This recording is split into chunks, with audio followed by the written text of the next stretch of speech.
हम सहाबा की जिंदगी को देख कर चलते हैं। जब मस्जिद नबी शरीफ तमीर हो रही थी, हजरत अम्मार बिन यासर गुलाम मुस्तफा, आशिक मुस्तफा, आशिक मदीना उस मस्जिद की तामीर के लिए हिस्सा डाल रहे थे और अपनी कमर पर मट्टी उठा रहे थे। नबी अलैहि सलाम ने देखा कि मेरा एक आशिक, मेरा एक दीवाना, मेरा एक गुलाम अल्लाह के घर की तामीर में कोशिश कर रहा है।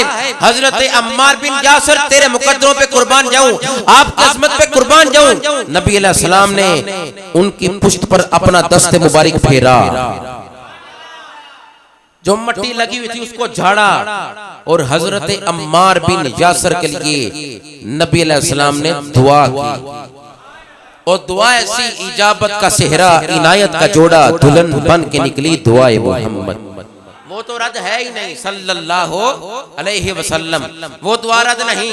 नबी अलैहि सलाम ने खुद देखा मेरा गुलाम मस्जिद नबी शरीफ की तमीर के लिए कोशिश कर रहा है, हाथ फेरा कमर पर, ये वो हाथ है सहाबा पानी मांगे जारी हो जाते हैं।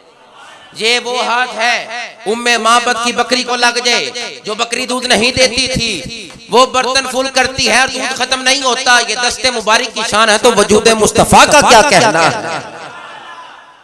ये हजरत अम्मार बिन यासिर की पुश्त है कि जिन्होंने इस हाथ को बर्दाश्त किया, वरना नबूवत का बोझ कोई बर्दाश्त नहीं कर सकता। हजूर जलाल थे, मेराज की रात मुस्तफा करीम अलैहि सलाम ला मकानों पे गए, जमाल बनकर उम्मत को अता फरमा दिया। ना खुदा का जलाल हम देख सकते थे, ना मुस्तफा का जलाल देख सकते थे। हमें हकीकत मोहम्मदिया का नहीं पता, लम यारिफनी हकीकतन गैरु रब्बी। लिहाजा सुनो, हजरत अम्मार बिन यासर की पुश्त पर मुस्तफा का दस्ते मुबारक था, शान क्यों ना मिलती। अल्लाह के घर की इबादत के लिए वो कोशिश कर रहे थे।